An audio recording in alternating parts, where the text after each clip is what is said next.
আজিৰ খেলখন আজি উদ্বোধনী হৈছে। যোৱা 5 বছৰ ধৰি এইটো ফিল্ডত খেল আৰু চলা নাই। আমাৰ এই খেলখন বৃহৎ আঞ্চলিক ভিত্তিৰ ফিল্ড এখন। 5 বছৰ ধৰি যোৱা 5 বছৰ ধৰি খেল ইয়াত অনুষ্ঠিত হোৱা নাই। এতিয়া বৰ্তমান এইবাৰ আমি অনুষ্ঠিত কৰিছোঁ। সেয়েহে আমি সমূহ ৰাইজক যাতে আহি পেলাই খেলটো উপভোগ কৰে সেই আহ্বানেৰে আহ্বান কৰিছোঁ। সকলোকে নমস্কাৰ জনাইছোঁ। বৃহত্তৰ কাকতি গাঁও আঞ্চলিক ক্ৰীড়া সন্থাৰ খেলপথাৰত বিগত 11 বছৰ ধৰি আমি খেল পৰিচালনা কৰি আহিছিলোঁ।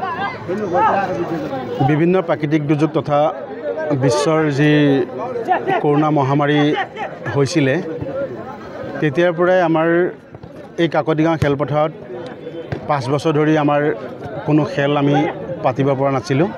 সেয়েহে 2024 বৰ্ষত এই বছৰ আমি কাকতি গাঁও তথা জৰাবাৰী মৌজাৰ আঞ্চলিক হৈ 2024 বৰ্ষৰ এই ফুটবল খেলটি আমি আয়োজন কৰিলোঁ। আমাৰ খেলখন প্ৰাইজ মানি খেল। আমি প্ৰথম পুৰস্কাৰ হিচাপে 50,000 টকা আমি প্ৰথম পুৰস্কাৰ ৰাখিছোঁ। দ্বিতীয় পুৰস্কাৰ হিচাপে 30,000 টকা আমি ৰাণাৰ্ছ আপ হিচাপে আমি ৰখা হৈছে। আজি কোন দুটা দলে আপোনাৰ আজি 2024 বৰ্ষৰ ফুটবল খেলৰ প্ৰথম মেচখন উদ্বোধনী মেচখনত অংশগ্ৰহণ কৰিছে আহঁতগুৰি ফুটবল ক্লাব বনাম ত্ৰিবেণী ফুটবল ক্লাব বৰপথাৰ হোজাই ডিষ্ট্ৰিক্টৰ। তেখেতলোকৰ দল দুটাৰ মাজত আমাৰ খেল এতিয়া বৰ্তমান চলি আছে। আৰু 16 তাৰিখে শনিবাৰে আমাৰ দ্বিতীয়খন প্ৰি কোৱাৰ্টাৰ খেল আৰম্ভ হ'ব। তাত অংশগ্ৰহণ কৰিব দীঘলদৰী ফুটবল ক্লাব ৰহা বনাম জুৰিয়া ফুটবল ক্লাবে। আৰু কাকতিবাসী ৰাইজক কি আহ্বান জনাব? কাকতি গাঁও তথা সমগ্ৰ ৰহা সমষ্টিৰ সমূহ ৰাইজক অনুৰোধ জনাইছোঁ যাতে আমাৰ এই 2024 বৰ্ষত যি ফুটবল খেল অনুষ্ঠিত কৰা হৈছে, সকলো আহক। ইয়াত বহুত ভাল ভাল টীম আহি আছে। আমাৰ নৰ্থ ইষ্টৰ মণিপুৰৰ পৰা আহিব, কহিমাৰ পৰা আহিব তথা আমাৰ কাৰ্বি আলং মেঘালয়ৰ পৰা আমাৰ টীমে ইয়াত অংশগ্ৰহণ কৰিছে। সকলোকে অনুৰোধ জনাইছোঁ যাতে আমাৰ খেল উপভোগ কৰিবলৈ আমাৰ কাকতি গাঁও খেলপথাৰলৈ আহে। আজিৰ খেলখন আজি উদ্বোধনী হৈছে। যোৱা 5 বছৰ ধৰি এইটো ফিল্ডত খেল আৰু চলা নাই। আমাৰ এই খেলখন বৃহৎ আঞ্চলিক ভিত্তিৰ ফিল্ড এখন।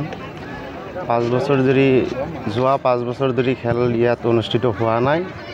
এতিয়া বৰ্তমান এইবাৰ আমি অনুষ্ঠিত কৰিছোঁ।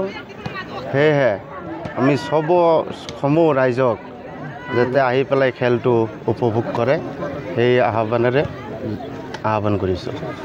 সকলোকে নমস্কাৰ জনাইছোঁ। বৃহত্তৰ কাকতি গাঁও আঞ্চলিক ক্ৰীড়া সন্থাৰ খেলপথাৰত বিগত 11 বছৰ ধৰি আমি খেল পৰিচালনা কৰি আহিছিলোঁ। বিভিন্ন প্ৰাকৃতিক দুৰ্যোগ তথা বিশ্বৰ যি কৰোণা মহামাৰী হৈছিলে, তেতিয়াৰ পৰাই আমাৰ এই কাকতি গাঁও খেলপথাৰত 5 বছৰ ধৰি আমাৰ কোনো খেল আমি পাতিব পৰা নাছিলোঁ। সেয়েহে 2024 বৰ্ষত এই বছৰ আমি কাকতি গাঁও তথা জৰাবাৰী মৌজাৰ আঞ্চলিক হৈ 2024 বৰ্ষৰ এই ফুটবল খেলটি আমি আয়োজন কৰিলোঁ। আমাৰ খেলখন প্ৰাইজ মানি খেল।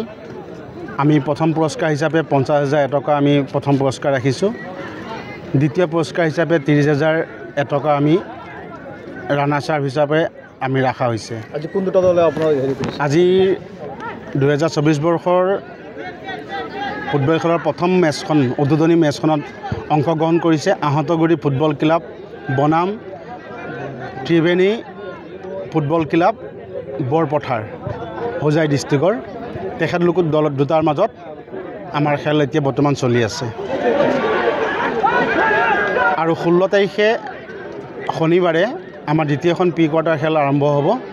তাত অংশগ্ৰহণ কৰিব দীঘলদৰী ফুটবল ক্লাব ৰহা বনাম জুৰিয়া ফুটবল ক্লাবে। আৰু কাকতিবাহী ৰাইজক কি আহ্বান জনাব? কাকতি গাঁও তথা সমগ্ৰ ৰহা সমষ্টিৰ সমূহ ৰাইজক অনুৰোধ জনাইছোঁ যাতে আমাৰ এই 2024 বৰ্ষত যি ফুটবল খেল অনুষ্ঠিত কৰা হৈছে সকলো আহক। ইয়াত বহুত ভাল ভাল টিম আহি আছে। আমাৰ নৰ্থ ইষ্টৰ মণিপুৰৰ পৰা আহিব, কহিমাৰ পৰা আহিব তথা আমাৰ কাৰ্বি আলং মেঘালয়ৰ পৰা আমাৰ টিমে ইয়াত অংশগ্ৰহণ কৰিছে। সকলোকে অনুৰোধ জনাইছোঁ যাতে আমাৰ খেল উপভোগ কৰিবলৈ আমাৰ কাকতি গাঁও খেলপথাৰলৈ আহে।